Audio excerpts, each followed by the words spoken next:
Good morning, everybody. Good morning. Happy first 100 days. Before we begin, I want to acknowledge that the bipartisan Take It Down Act passed the House last night. This important legislation was championed and guided through Congress by our wonderful First Lady, Melania Trump, including through her direct advocacy on behalf of survivors during her passage efforts. The Take It Down Act criminalizes the publication of non-consensual intimate imagery and requires social media and similar websites to remove such content within 48 hours of notice from a victim. The First Lady thanks all those who voted in favor of this important legislation, and the President looks forward to signing it when it arrives on his desk. Today officially marks 100 days of promises made and promises kept by President Trump. This has truly been the most historic start to a presidency in American history. After building the greatest economy in the world in his first term as president, President Trump is in the process of doing that all over again. The American people trust in President Trump. Since his first day in office, President Trump has focused on defeating the Biden inflation crisis, bringing down the cost of living, and making the United States the best place in the world to do business, invest, create jobs, and innovate. And President Trump's efforts are working. 345,000 jobs have already been added since the start of President Trump's term. Last month's jobs report saw nearly 100,000 more jobs than economists predicted, and it was the fourth highest month for private payroll growth in the past 2 years. 9,000 manufacturing jobs have been added to the economy already. This is a sharp contrast to the 6,000 manufacturing jobs that were lost each month in the final 2 years of the Biden administration.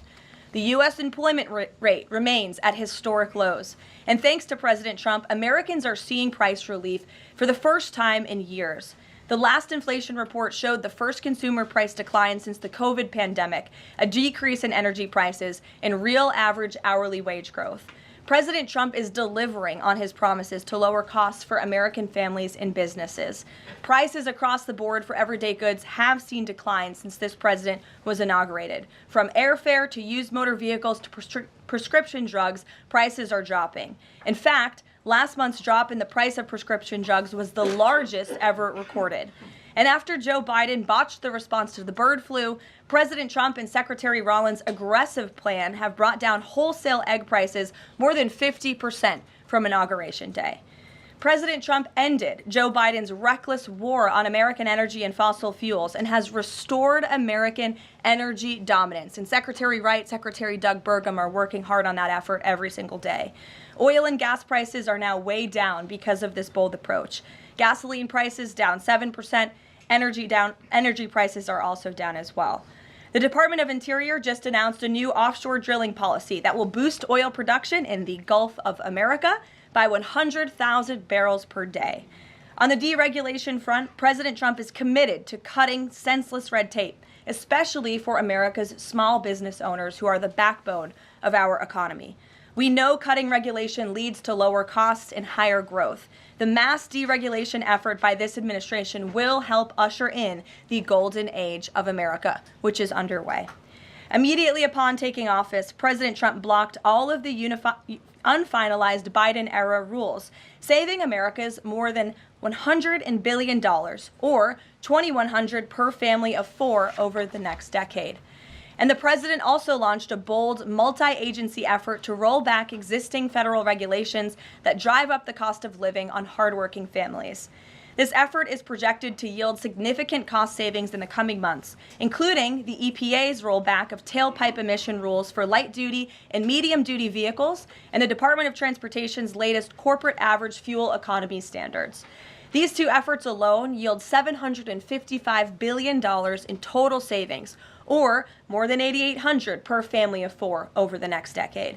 In total, the combined savings from all of these actions equal just over $935 billion, or nearly $11,000 in real savings per family of four per the coming decade.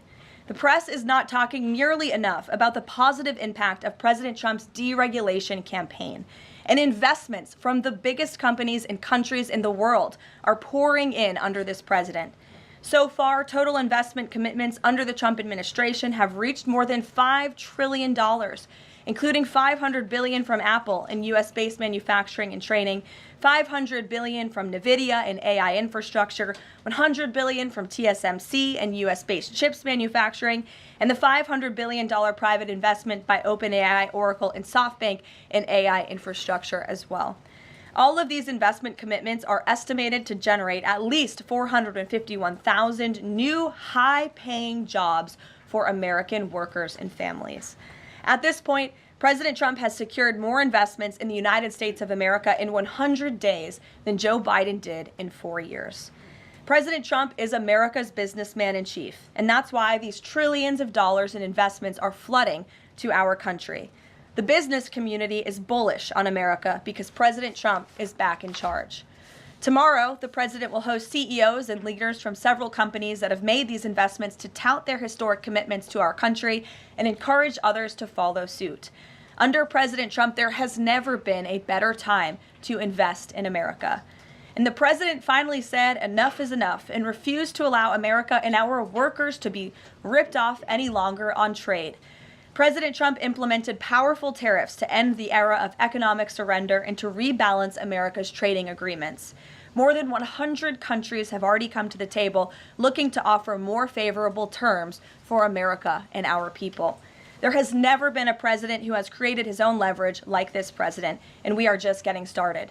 Republicans in Congress are getting very close to passing President Trump's one big, beautiful bill, which will include the largest tax cuts in American history, strong border security measures, major military advancements, dramatic deregulation, and common sense spending reforms. As President Trump has said before, the best is yet to come.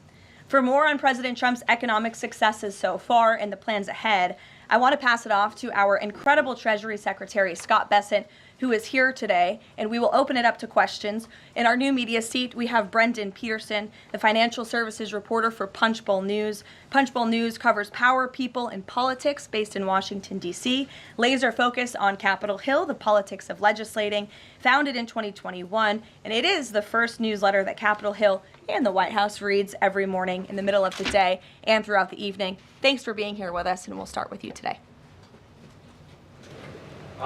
Thanks so much for being here. I have a question for Secretary Bessent.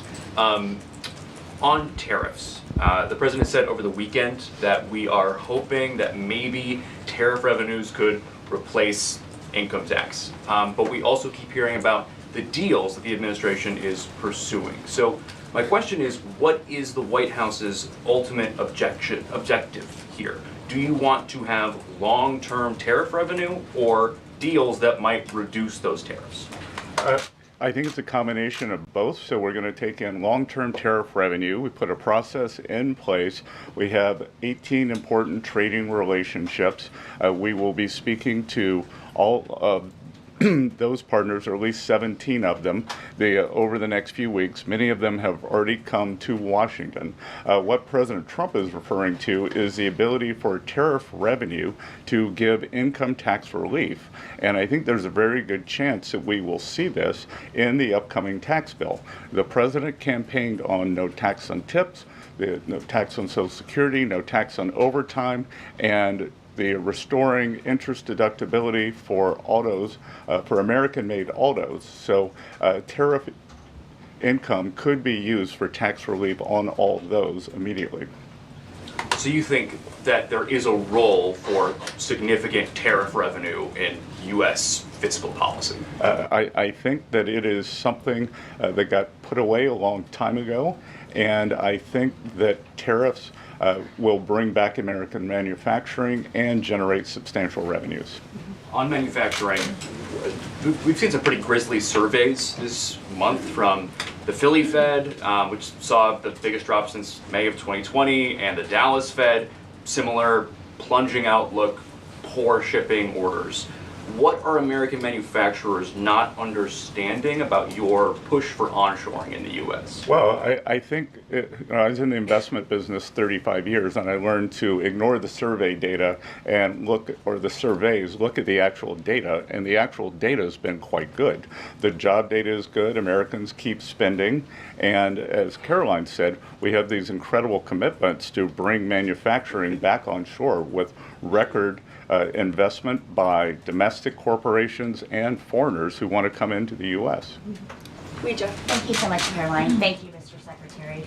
The Chinese continue to say that the U.S. and China are not engaged in any consultation or negotiation on tariffs. You recently said you've talked to your counterpart, but more about, quote, traditional things like financial stability. So can you clarify, is the administration talking to Beijing specifically about tariffs or not? Well, we're not going to talk about who's talking to whom, but I think that over time we will see that the Chinese tariffs are unsustainable for China. I've seen some very large numbers over the past few days that show if these numbers stay on, Chinese could lose 10 million jobs very quickly, and even if there is a drop in the tariffs, that they could lose 5 million jobs. So remember that we are the deficit country.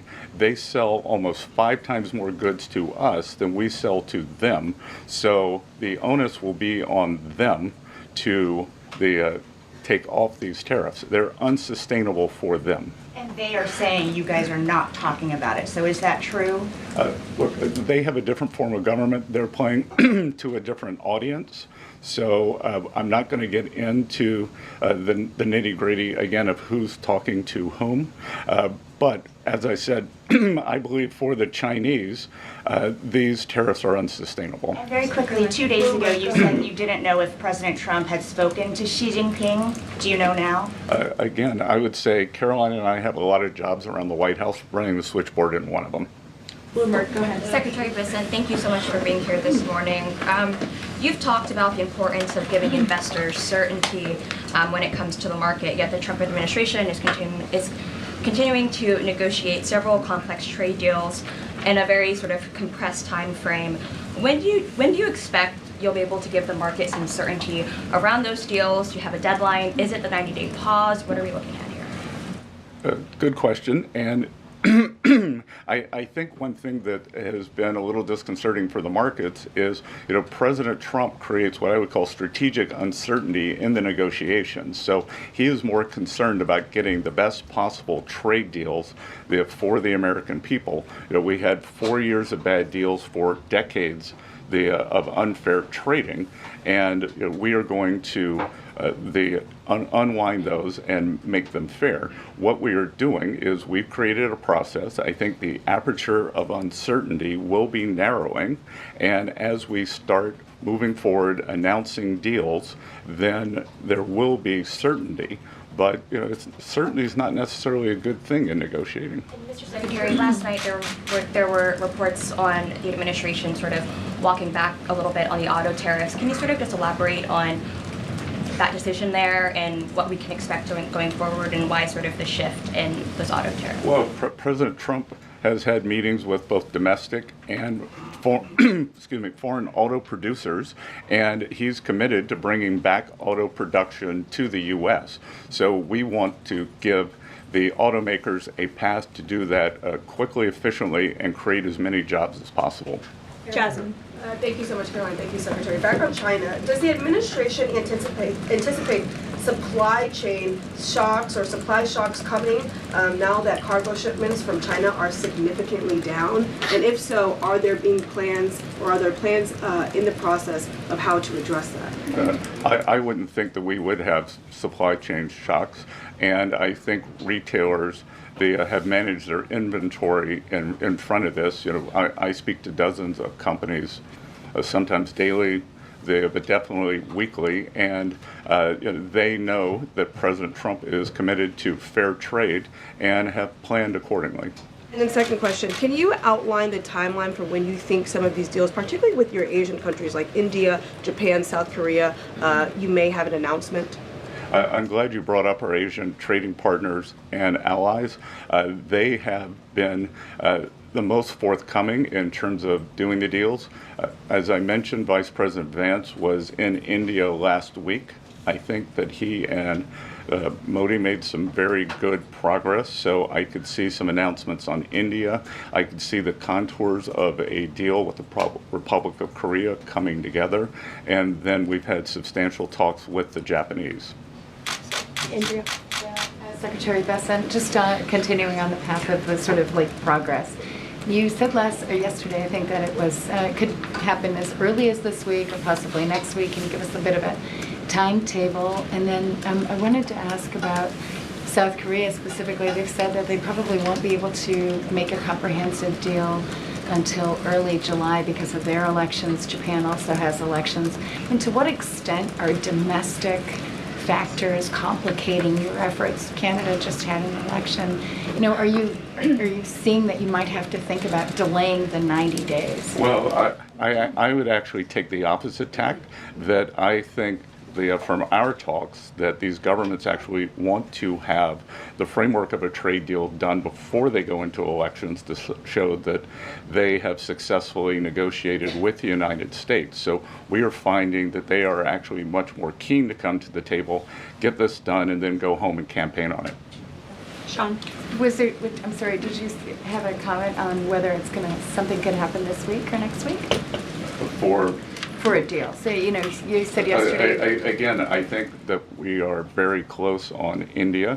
And in India, just a little inside baseball, India, in a funny way, is easier to negotiate with than many other countries because they have very high tariffs and lots of tariffs. So it's much easier to confront the direct tariffs when as we go through these unfair trade deals that have been put in over decades, that the non-tariff trade barriers can be much more insidious and also harder to detect. So a country like India, which has the posted and ready tariffs, it's much easier to negotiate with them. So I think the India negotiations are moving well. Sean, go ahead. Hi, Mr. Secretary. So it was reported this morning that Amazon will soon display a little number next to the price of each product that shows how much the Trump tariffs are adding to the cost of each product. So isn't that a perfect crystal clear demonstration that it's the American consumer and not China who is going to have to pay for these policies? I will take this since I just got off the phone with the president about Amazon's announcement. This is a hostile and political act by Amazon. Why didn't Amazon do this when the Biden administration hiked inflation to the highest level in 40 years? And I would also add that it's not a surprise because, as Reuters recently wrote, Amazon has partnered with a Chinese propaganda arm. So this is another reason why Americans should buy American. It's another reason why we are onshoring critical supply chains here at home to shore up our own critical supply chain and boost our own manufacturing here. Is Jeff Bezos still a Trump supporter?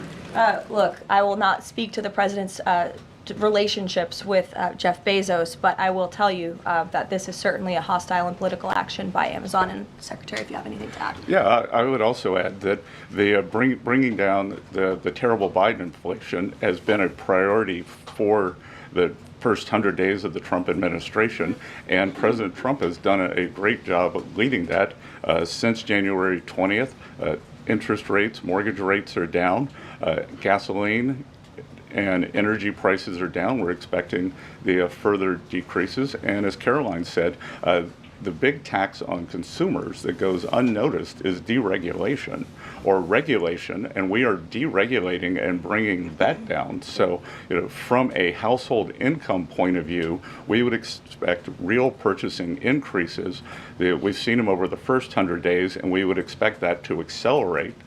We are doing peace deals, trade deals, tax deals, and deregulating. And the deregulation is a longer lead time, but I think by the third and fourth quarters, that's really going to kick in. Kelly, go ahead. Thank you, Caroline. A question for you and Secretary Besant. We talk a lot about volatility and uncertainty in the marketplace, and the president has stated all along that he's more concerned about mainstream America, the American worker. You just talked about deregulation and this entire fair trade and reciprocals. What is your message to the American people in terms of letting them get through this disturbance and the outcome being greater and a greater good for the American worker, the American people, the American families? I would say trust in President Trump.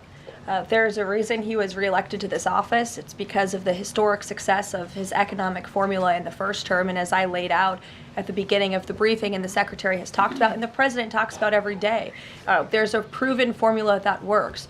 Massive deregulation, energy independence, and tax cuts, which are coming. And the Secretary is working very hard on that with our counterparts on Capitol Hill. If you want to talk about that, that's a huge deal to put more money back into the pockets of hardworking Americans. As for the fair trade deals the President is trying to negotiate, he's not just righting the wrong of the mess that he inherited from the past 4 years of the Biden administration. This is a mess that has been created for the past 4 decades that has sold out the middle class, that has moved jobs overseas. You think about our heartland, middle America, what towns used to look like, what they look like today. President Trump wants to restore the golden age, and it's a process to do that. And that process is underway, but he's put together a fantastic trade team. Secretary Bessent, Secretary Lutnick, Jamieson Greer, all working incredibly hard on this effort 24/7. But tax cuts are coming, and that's key. And Mr. Secretary, why don't you talk a little bit about that? Yep. So it's really a three-legged stool in the economic policy.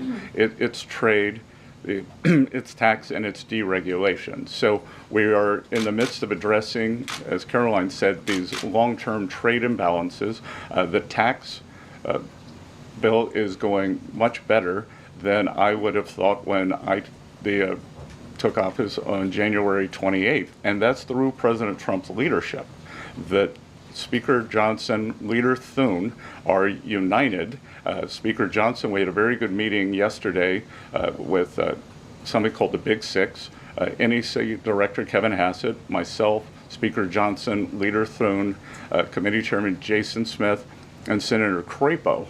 And the tax bill is moving forward. It is going to give permanence to the 2017 Tax Cuts and Job Act, which will, back to the question on certainty, it will give American business certainty, it will give American people certainty, and then President Trump is also adding the things for working Americans that is talked about earlier: no tax on tips, no tax on overtime, no tax on Social Security, making auto payments deductible. So that will substantially address the affordability crisis. And the other thing that I would note, and back to data, is that the Vanguard, one of the largest money management firms in America, said that over the past 100 days, 97% of Americans haven't done a trade.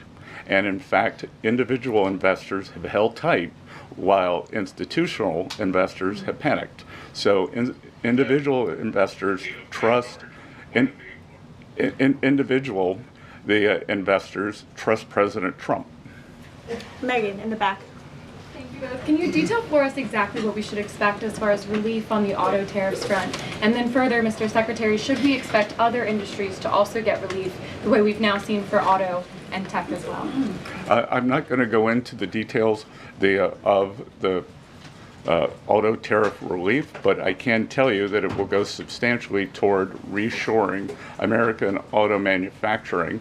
And again, the goal here is to bring back the high quality industrial jobs to the U.S. President Trump is interested in the jobs of the future, not the jobs of the past.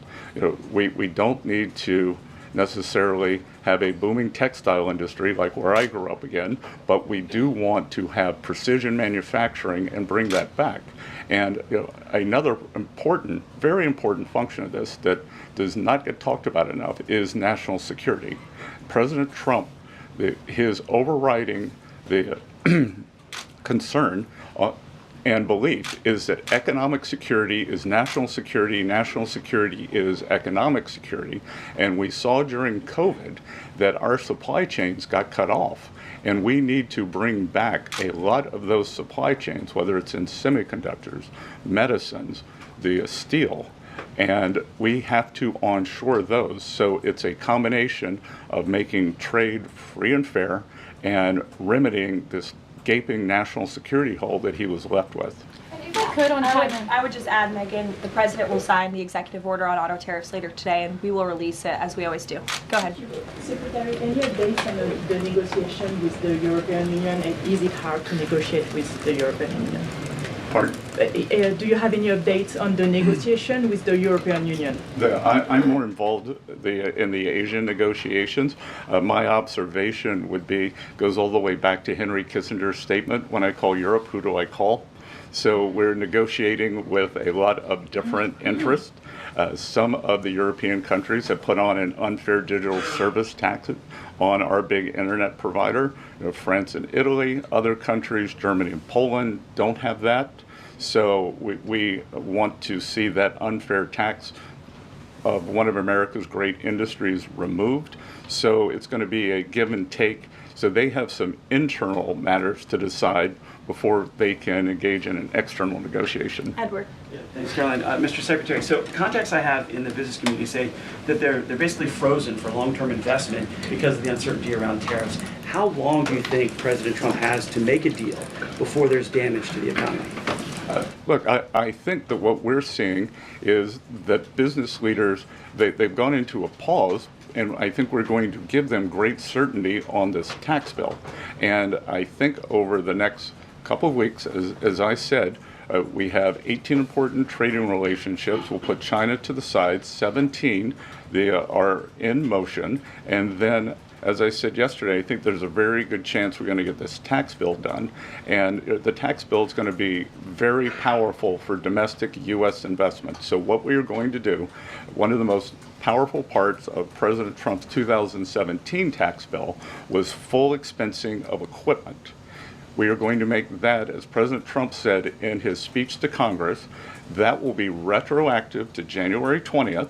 The other thing that we are looking to add is full expensing for factories. So bring your factory back. You can fully expense the equipment and the building. We will couple that with deregulation, cheap energy, and regulatory certainty, and that will continue to make the U.S. the greatest destination for domestic and foreign investment. And the president, well, if I can follow, just the president said that world leaders would like to meet with him in Rome, in Vatican City, about trade. Other than President Zelensky, who did the president meet with, and about trade, and when could we get some of those deals? The president met with President Zelensky, as you know, which we talked about, and the president continues to be engaged with his fellow leaders around the world in the European Union. You've seen many of them visit the White House. I want to harp on, in closing, the point the Secretary just made. On the campaign trail, the president promised the American public that he was going to make America the best country in the world to do business again. The lowest taxes, lowest regulation, lowest energy costs of anywhere in the world. And if you do business in the United States, you won't pay a tariff, you won't pay a price. That's not just good for companies around the world, but it's good for the American worker. That's what this team is focused so hard on every day. We have work to do. The golden age of America is underway. But as I pointed out in the beginning, there's a lot of reason for the American consumer, the American CEO, the American small business owner to be confident and optimistic about this president and where we're headed. So you will hear more from the president himself later this evening. He is traveling to Michigan, as you all know. He'll make a stop at the Air Force Base with Governor Whitmer, and then we will head to a rally tonight where you'll hear more from him directly. So we'll see you in Michigan. Thank you, guys. Thank you, Caroline.